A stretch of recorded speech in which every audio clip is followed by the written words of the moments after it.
যিনি মুত্তাকি, যিনি তাকওয়াবান, তাকওয়া শব্দটা শুধু আল্লাহর সাথে খাস, পৃথিবীর কাউকে ভয় করবে না। যিনি মুত্তাকি, পৃথিবীর কাউকে তিনি ভয় করবে না, একমাত্র আল্লাহকেই ভয় করবে। পৃথিবীর কোন জালেম শাসকের কাছে, কোন কাফেরের কাছে, কোন মুশরিকের কাছে, কোন কামান বোম কোন কিছুর কাছে সে মাথা নত করবে না। আমাদের হাদি ওসমান ভাই, তিনি দেশের সার্বভৌমত্ব রক্ষার জন্য কাফের মুশরিকদের বিরুদ্ধে তিনি উচ্চ গলায় কণ্ঠে দাঁড়িয়েছিলেন। তিনি বিক্রমে এদেশের স্বাধীনতা সার্বভৌমত্ব রক্ষার্থে, দেশের জনগণের অধিকার বাস্তবায়নের রক্ষার্থে, হিন্দুত্ব ভারত আগ্রাসন প্রতিরোধ করতে তিনি চূড়ান্তভাবে লড়েছিলেন। তিনি দৃঢ় কণ্ঠস্বর ছিলেন। সেই জন্য তাকে গত জুমার আগে জুমায় তাকে গুলি করা হয়েছে।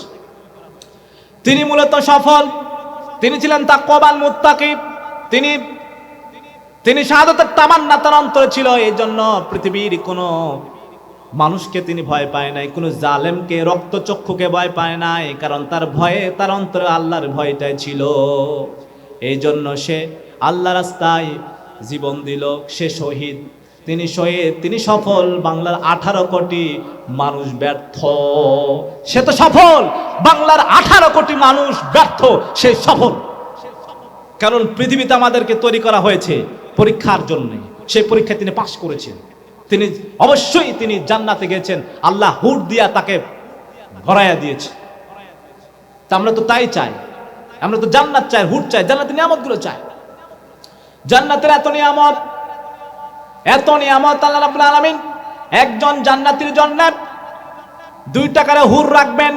হুরের বৈশিষ্ট্য কি? হুর দুনিয়াতে কি স্ত্রী, আর জান্নাতে হুর বলা হয় মেয়ে লোক। কিন্তু তাদের বৈশিষ্ট্য হলো একটা, হুর যদি দুনিয়াতে নিঃশ্বাস ফেলে, বিশ্বনবী সাল্লাল্লাহু আলাইহি সাল্লাম বলেছেন দুনিয়া মেশকাম্বারের চেয়ে বেশি ঘ্রাণ ছড়িয়ে যাবে। এরকম জান্নাতে একটা মতির তাবু থাকবে, যে তাবু 60 গজ পর্যন্ত ফাঁপা থাকবে। এই তাবুর ভিতরে একজন মুত্তাকির জন্য, জান্নাতীর জন্য আল্লাহ অসংখ্য স্ত্রী রাখবে, যাদের সাথে মুত্তাকি সহবাস করবে, কেউ কাউকে দেখবে না। আল্লাহু আকবার। সেখানে আল্লাহ রাব্বুল আলামিন অনেক হুর দিবেন। কোন হুরের মধ্যে সতীনের স্বভাব থাকবে না, কোন সতীনের স্বভাব থাকবে না। প্রত্যেক হুরের অন্তর একটা অন্তরে পরিণত হবে, একটা অন্তর, কোনো হিংসা থাকবে না, কোনো বিদ্বেষ থাকবে না। জান্নাতের ভিতরে যাবে, কোনো সেখানে পায়খানা থাকবে না, পেশাব থাকবে না, কোনো নাকে ময়লা থাকবে না, ক্লান্ত হবে না। জান্নাতে শুধু খাবে কিন্তু হাগু দেবে না। রাসূলুল্লাহ সাল্লাল্লাহু আলাইহি ওয়াসাল্লাম বলেছেন লা ইয়াতাকাওয়াতুন ওয়ালা ইয়াবুলুন ওয়ালা ইয়ামতাখিতুন। রাসূল বলছেন এগুলো থাকবে না, সব কিছু খাবে, দাম তার মনে যত চাইবে, যত ইচ্ছা সব খাবে, কিন্তু এগুলো একটু ঢেকু হবে, সেই ঢেকু মিশকাম্বারের মতো, আর শরীর ঘেমে যাবে। এই ঘামার কারণে, এই ঘাম সুগন্ধময় হিসেবে, সুগন্ধ ঢেকু আর সুগন্ধ ঘাম, এই দুটার মাধ্যমে পেটের সব কিছু বের হয়ে যাবে। সেখানে নেগেটিভ কোনো শব্দ নেই, সেখানে খারাপ বলতে কোনো শব্দ নেই। সেখানে জান্নাতীদেরকে কেউ অশ্লীল ভাষায় গালি দেবে না, খালি ভালো আর ভালো। কি ভালো আর ভালো, ভালো আর ভালো। তারা জান্নাতীরা জান্নাতের মধ্যে সারি সারি বসে থাকবে মুখামুখি অবস্থায়, আর এই সুন্দরী হুরগুলো তাদের জন্য ফলমূল নিয়ে এসে তাদেরকে খাওয়াবে। শুধু শান্তি আর শান্তি। জান্নাতের মধ্যে একটা বাজার থাকবে। কি থাকবে? বাজার। দুনিয়াতে যেমন বাজার আছে না, জান্নাতেও থাকবে বাজার। সেই বাজারে জান্নাতীরা প্রত্যেক জুমার দিন যাবে। কোন দিন? জুমার দিনে সেই বাজারে যাবে। বাজারে যাওয়ার সময় উত্তর দিক থেকে একটা বায়ু প্রবাহ হবে। সে বায়ুর প্রবাহে তাদের কাপড়ে আর চেহারায় লাগবে, তাদের চেহারার সৌন্দর্য আরো বেড়ে যাবে, তাদের আরো সুঘ্রাণ ছড়িয়ে যাবে। তারা বাজারে যাবে, বাজার থেকে এই অবস্থায় তারা ফিরে আসবে। আসার পর তাদের স্ত্রীরা, হুররা বলবে আল্লাহর কসম লাকাদ ইজদাতুম হুসনান ওয়া জামালান, বাজারে যাওয়ার পর আপনাদের সৌন্দর্য এবং চেহারা আরো বেড়ে গিয়েছে। এই কথা শোনার পর জান্নাতি পুরুষেরা তাদের স্ত্রীদেরকে বলবে আল্লাহর কসম বাজার থেকে ফিরে আসার পর তোমাদের সৌন্দর্য এবং তোমাদের সৌন্দর্যতা আরো বেড়ে গিয়েছে। আল্লাহু আকবার। এই সকল জান্নাতীদের নিয়ামত আল্লাহ জান্নাতীদের জন্য প্রস্তুত করে রেখেছে। জান্নাতের মধ্যে সবচেয়ে বেশি জান্নাতীরা সুখী হবে, তৃপ্তি হবে, সেটা হলো আল্লাহর দিদার। কি? আল্লাহর দিদারকে পেয়ে সবচেয়ে বেশি সুখী হবে, তৃপ্তি হবে। জান্নাতীদেরকে জান্নাতে দেওয়ার পর সব নিয়ামত তারা ভোগ করবে। শেষে আল্লাহ রাব্বুল আলামিন বললেন তোমরা হে আমার জান্নাতি বান্দারা আমার কাছে চাও, আমি তোমাদের আরো দেব। কি বলবেন? আল্লাহ বলবেন জান্নাতীদেরকে আমার কাছে চাও, আমি তোমাদেরকে দেব। তখন এই জান্নাতীরা বলবে, ইয়া রব আলাম তুবাইয়িতু জুহানা, হে রব্বি আপনি কি আমাদের মুখমণ্ডলকে উজ্জ্বল করেন নাই, আমাদেরকে জান্নাতে প্রবেশ করান নাই? এর থেকে আর কি নিব? আলাম তুদখিলনা জান্নাতা ওয়া তুনাজ্জিনা মিনান নার, আপনি কি আমাদেরকে জাহান্নাম থেকে রক্ষা করেন নাই, জান্নাতে প্রবেশ করান নাই, আমাদের মুখমণ্ডলকে উজ্জ্বল করেন নাই।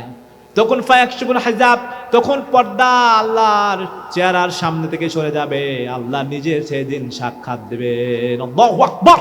ফামা উতু শাইয়ান আহাব্বা ইলাইহিম মিনান নাদার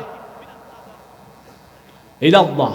সেদিন জান্নাতীদের জান্নাতের সব হাজার কোটি নিয়ামতের মধ্যে আল্লাহর দিদারের চেয়ে উত্তম দ্বিতীয় আর কোনো নিয়ামত নাই। আল্লাহু আকবার।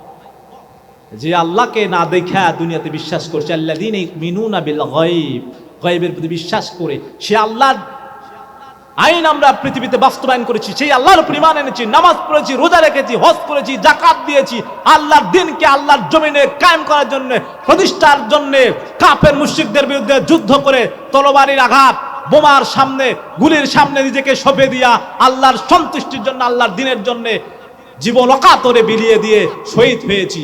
সেই আল্লাহকেই সেই দিন দেখবে। আল্লাহু আকবার। যেমন হাদি ভাই দিয়েছি, সে আল্লাহকে দেখবে। পৃথিবীর কোনো চোখ আল্লাহকে দেখতে পারবে না, কিন্তু সব চোখ আল্লাহর আয়ত্তে অধীনে। পৃথিবীর মানবীয় কোনো চোখ দেখতে পারবে না। বিশ্বনবী সাল্লাল্লাহু আলাইহি সাল্লাম তিনি আল্লাহকে নিজেও দেখেন নাই, পর্দার আড়াল থেকে কথা বলেছেন মিরাজের। দেখবেন ওই জান্নাতের ভিতরে। এই জন্য এই সকল নিয়ামত আল্লাহ রাব্বুল আলামিন জান্নাতীদের জন্য প্রস্তুত করে রেখেছেন। সেই জান্নাত কি পেতে চান? তাহলে জান্নাতের পাওয়ার জন্য মুত্তাকি হতে হবে। আর মুত্তাকি হতে গেলে কতিপয় শর্ত লাগবে, 6টা শর্ত, আরো কিছু অন্যায়তে শর্ত রয়েছে। এই গুণ বৈশিষ্ট্যগুলো অর্জন করতে হবে, তাহলে আপনি মুত্তাকি হবেন, তাহলে আল্লাহর জান্নাতে চলে যাবে। গুনাহ তো করেছি আমি বালুরাশি সম, অগণিত সীমাহীন, পাপীরে তওবা কবুল করে নাও রাব্বুল আলামিন। গুনাহ তো করেছি আমি বালুরাশি সম, অগণিত সীমাহীন, পাপীরে তওবা কবুল করে নাও রাব্বুল আলামিন।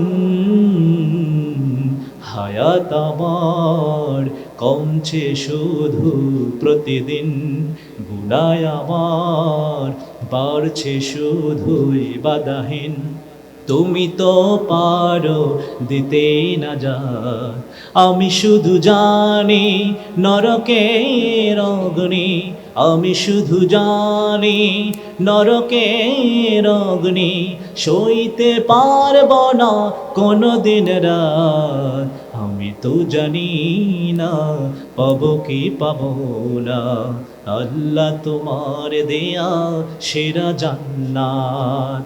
আমি তো জানি না পাবো কি পাবো না, আল্লাহ তোমার দেয়া সেরা জান্নাত। আমি শুধু জানি নরকের অগ্নি, আমি শুধু জানি নরকের অগ্নি, সইতে পারব না কোনদিন রাত। আমি তো জানি না পাবো কি পাবো না, আল্লাহ তোমার দেয়া সেরা জান্নাত। আমি তো জানি না পাবো কি পাবো না, আল্লাহ তোমার দেয়া সেরা জান্নাত। আল্লাহ আমাদেরকে জান্নাত হিসেবে কবুল করেন, বলে আমিন। আমরা তওবা করি, ইস্তেগফার করি, বলেন আস্তাগফিরুল্লাহ আস্তাগফিরুল্লাহ আস্তাগফিরুল্লাহ আল আযীম আল্লাযী লা ইলাহা ইল্লা হুয়া আল হাইয়্যু আল কাইয়্যুম ওয়া আতুবু ইলাইহি লা হাওলা ওয়ালা কুওয়াতা ইল্লা বিল্লাহ। এরকম ইস্তেগফার করবেন, এগুলো মুখস্থ করবেন, ইস্তেগফার করবেন। আপনার পৃথিবীতে এমন কোন মানুষ নাই যার গুনাহ নাই। ইস্তেগফার করলে গুনাহ মাফ হয়, আর যখন ভালো আমল করবেন তখন সব বৃদ্ধি পায়। আমাদের কিয়ামতের মাঠে কি করতে হবে? ডান পাল্লা মিজান, শোনেন না মিজান? ডান পাল্লার বাম পাল্লা, যাদের বাম পাল্লা ভারী হবে, গুনাহ ভারী হবে, তারা জাহান্নামে যাবে। যাদের ডান পাল্লা ভারী হবে, নেকির তাদের ওজন, দুনিয়াতে নেকি করেছে, ভালো সওয়াবগুলো করেছে, ভালো কাজগুলো করেছে, এই ইস্তেগফার করেছে, গুনাহ মাফ হয়েছে, ভালো কাজ করেছে, সওয়াব বৃদ্ধি হয়েছে, ডানের পাল্লা ভারী করেছে, এই ব্যক্তি আল্লাহর জান্নাতে চলে যাবে।